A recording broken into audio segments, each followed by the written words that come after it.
too young to remember if there was a specific moment or if it was just the first time that you held me, but it was obvious that Sydney saw something in me that I couldn't quite see myself. She took me under her wing, and I honestly can't remember a time where I didn't consider myself herself. Very early on, I understood that the relationship we shared was special, but I had never taken the time to consider why. I've taken this speech as an opportunity of reflection, and it's become obvious. I could go on and on about how she makes me cry laughing like no one does, how she lights up every room she walks into, and that even though you're the chattiest person in the room, you're also the best listener. But anyone who knows Sydney knows that. Being 5 years older than me, not seeing each other very often, she didn't have to get close to me. I was that little cousin who would constantly pester her only because I wanted to be exactly like her. But for some weird reason, and I still couldn't tell you why, she absolutely adored me. Sydney taught me what it felt like to be unconditionally loved. It was something I took for granted as a kid. Before I was old enough to have potential, you saw it in me. It's because of you that I grew up with confidence. I grew up knowing the person I looked up to most, the coolest person ever, thought I was just as amazing. Man, I was the luckiest girl in the world. All throughout grade school, on the first day, you'd be handed an All About Me worksheet. I'm sure you can all picture in your heads your favorite color, favorite sport, how old you are, and of course, what you wanted to be when you grew up. While all the other kids were raising their hands for how to spell things like firefighter, astronaut, president, mine was easy. S-Y-D. Sid. Every single time. It's true, I wanted to be you when I grew up, but that wasn't really the reason I wrote your name. I wrote your name because I knew that when my teacher walked by my desk and looked down at my seat, she was going to ask who is Sid, and I got to talk about you. Writing about each other in school was a common theme for us. If you thought my little first day of school bit was cute, it's a kind gesture compared to Liltopia. If you don't know,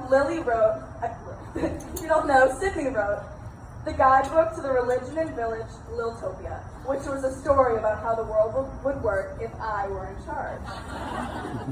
The first line reads, Lily is the sweetest, nicest person in the world. I was 6. Only 6 years old. I didn't know much at that age, but I did know one thing. I wasn't the sweetest, nicest person in the world. From then on, I had a mission, something I just couldn't shake, to be the nicest, sweetest person in the world. You made me want to be a better person. What I bet Sydney isn't aware of is that she wrote the guidebook to the religion and village Liltopia on January 19th, 2010. I have the paper and everything.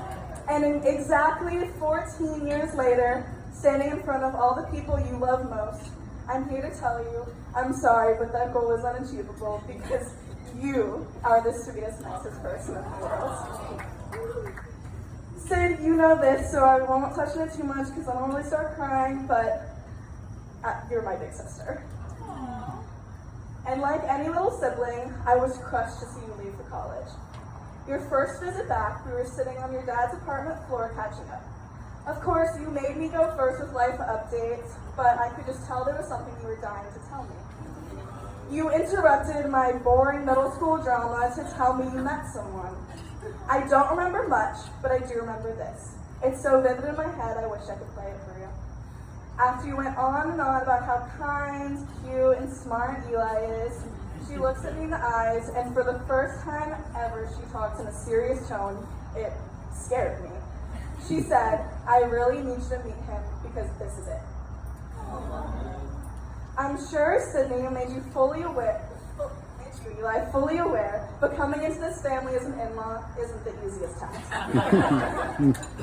Like anyone would be, I'm sure you were nervous to meet the parents.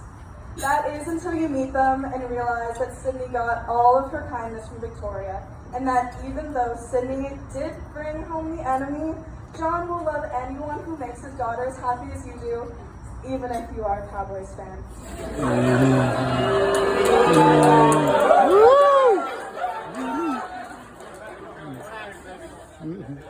But you still had had to impress the real judge.